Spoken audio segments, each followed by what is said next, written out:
Well, hello and welcome to Cereal at Midnight. My name is Heath, and in this episode, we are talking about new arrivals from Kino Lorber. We have one September 2021 title. It's a good one. We have The Hunchback of Notre Dame, the original silent 1923 version with Lon Chaney Sr., the legend. And we have 13, a baker's dozen, if you will, 13 releases from the October 2021 release schedule. Now, if you're watching this when it goes up, it's not October yet. It's the middle of September, so we're getting a very early first look at these. And I've had time to spin with some of these too, so you're going to get some reviews as well. But let's kick it off with The Hunchback of Notre Dame. This is it's an iconic film. Lon Chaney Sr., of course, the father of the man who would one day become the Wolfman, among so many other things. But this is a universal horror from a time we don't normally think of when we think of universal horror. You think of Bela Lugosi's Dracula. You think of Boris Karloff, Frankenstein, or The Mummy. This is 1923, almost a decade before that. And it has so many of the qualities that we admire about these early horror movies. But it's silent, so, it doesn't necessarily get talked about as much as maybe it should. Therefore, this is very important. A 4K, this has been given a 4K restoration. It has a lot of special features on it, too. It's got an audio commentary. It's got a booklet by Michael F. Blake, who is a two-time Emmy winner, makeup artist. He wrote 3 books about Lon Chaney Sr. Life in Hollywood newsreel, 16mm home movie footage of Lon Chaney. We've got music. It's a silent movie, so there's music for this by Nora Kroll Rosenbaum and Laura Karpman. We got a slideshow of the official program booklet for the movie itself. Production stills. This thing is absolutely loaded. Here is the booklet itself. It is multiple pages. Does this not scream Universal? Carl Laemmle presents. It kind of gives me goosebumps just thinking about it. So it's a lengthy, multiple-page essay about the movie, context, why it matters, why we must remember. So I'm very excited about this. I'll have a full review for you guys later. This has just come in. I do have reviews for these 3 TV movies from the 70s. We have The Victim with Elizabeth Bewitched Montgomery.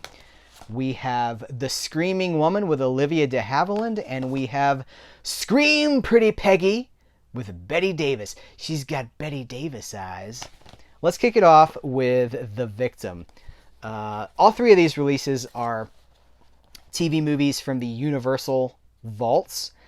They all have new artwork by Vince Evans. I admire Vince Evans' artwork. I've got another one right over here. He also did the Golden Needles cover art. I really I think these really capture what makes... They're fun. They're very classy, kind of elegant, I dig it, man. The Victim is 1972. I'll go ahead and show it. We'll do these kind of together. After all, let's do them together. Also, 72 is The Screaming Woman, and 73 is Scream Pretty Peggy. That's how you have to say it. You can't say it's Scream Pretty Peggy. Scream Pretty Peggy. That's how you have to say it. The Victim is an old dark house, sort of a mystery. Elizabeth Montgomery's sister has gone missing. She talks to her on the phone. I'll be quick with these, but I want to let you know, I really like 70s TV movies. It's the golden age of the TV movie. This is where we also get Kolchak, The Night Stalker. Those TV movies come from the 70s. By the way, later, also part of the October release, Kolchak, The Night Stalker on Blu-ray, the series. She calls her sister. Her sister's breaking up with her husband, and she's like, I'm going to come down and see you. Then the phone goes dead. She can't get her back on the phone, so she goes down to see her. Her sister is missing. And it's like kind of an old dark house kind of a thing, and she's got to figure out what's going on. 73 minutes long. These TV movies were, I guess they were in a 90-minute time slot, and they move, baby.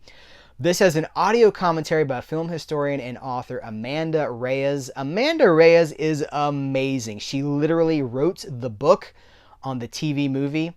Are You in the House Alone is the name of her book. And I listened to this commentary. I appreciate this commentary. She's got a couple of commentaries on the Kolchak box set too.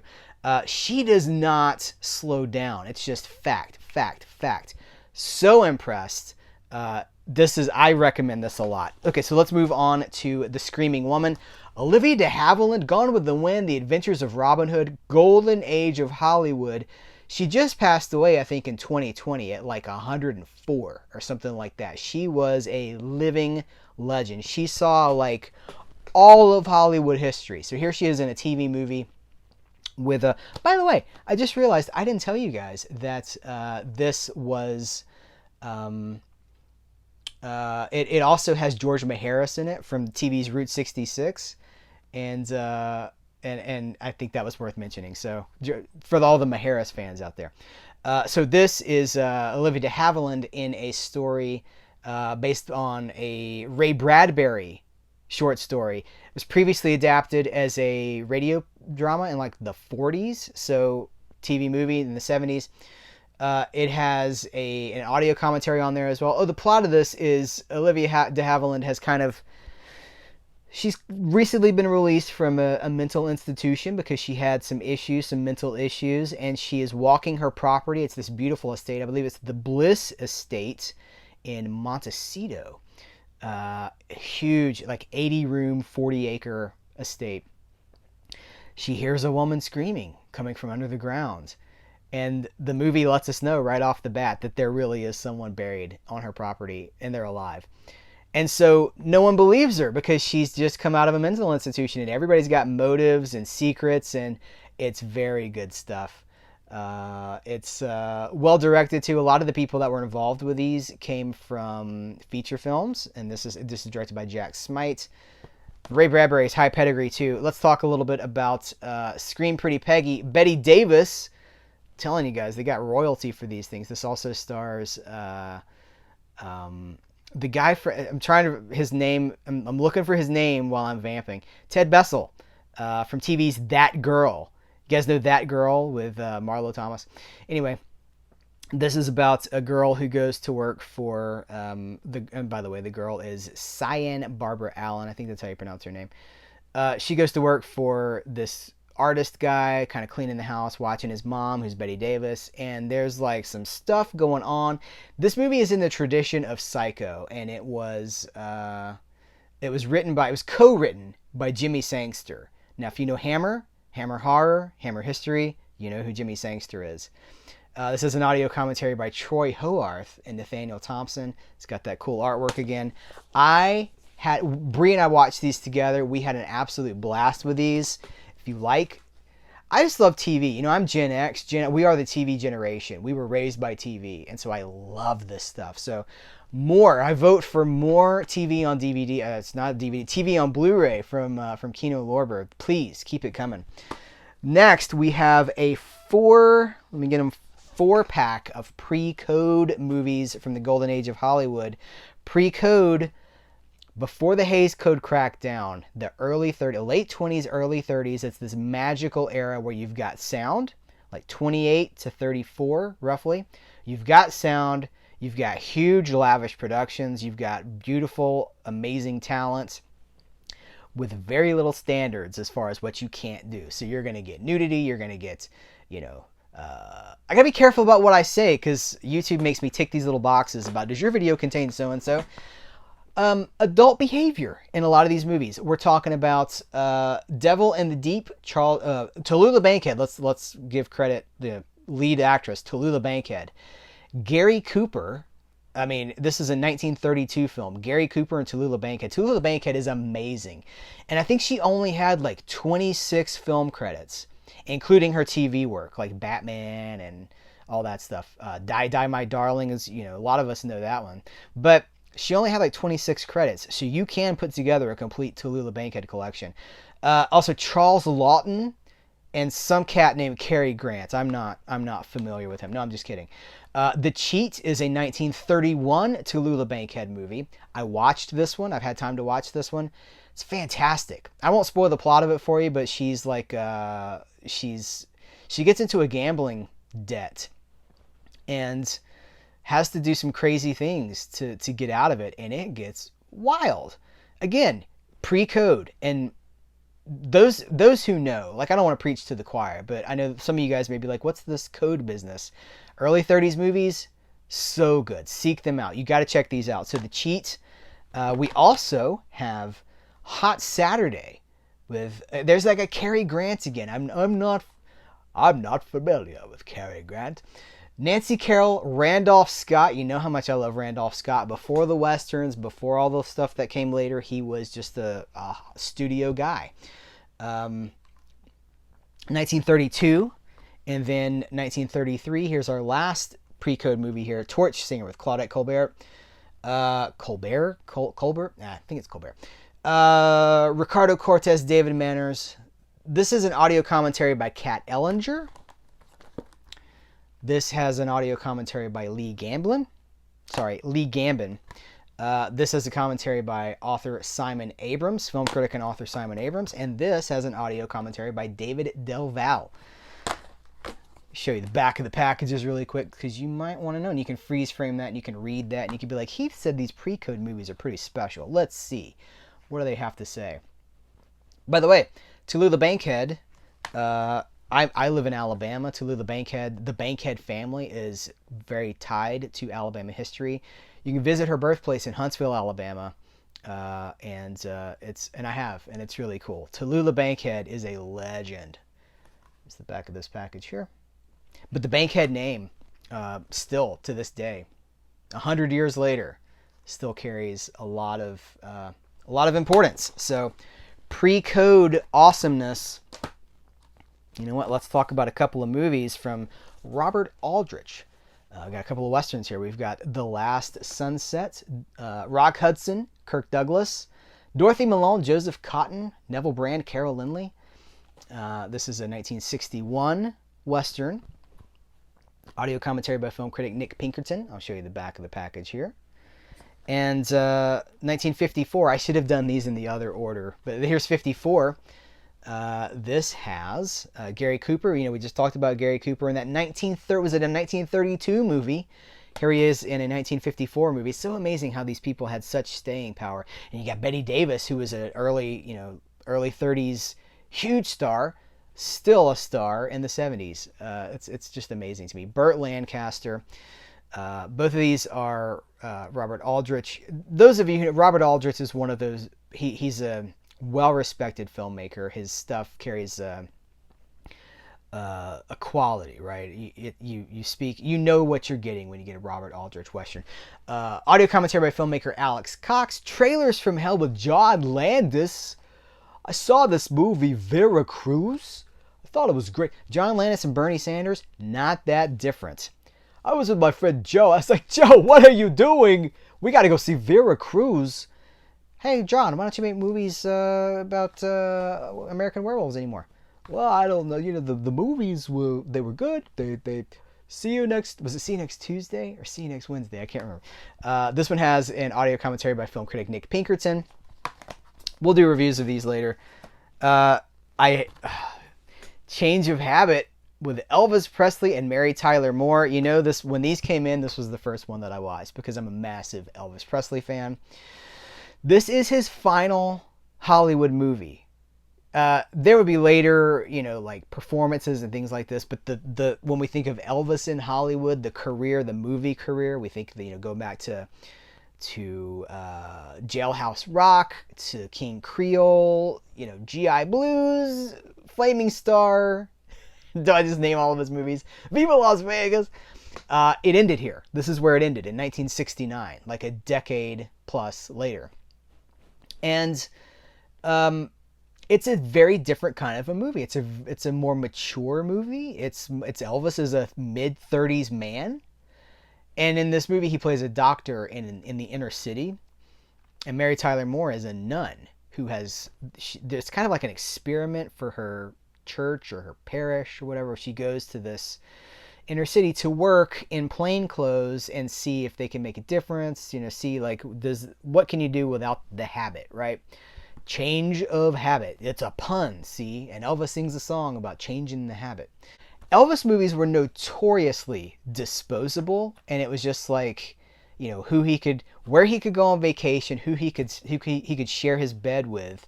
That seems to have been what they were about. So this is something that's completely different, and it's mature. I mean, it really is. It's still got a couple of songs in it, but it's a different feeling.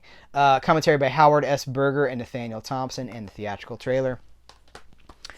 Also, directly up my street, come September. This is Rock Hudson, Gina Lollobrigida, the Italian icon, the bombshell. Gina Lollobrigida. It's just fun to say. Gina Lollobrigida. Gina Lollobrigida. Gorgeous actress who is in a lot of these sexy comedies from the 50s and the 60s. This is a sexy comedy. It also has Sandra Dee in it, Gidget, and it also has Bobby Darin in it, the Mac the Knife, So I've watched this one too.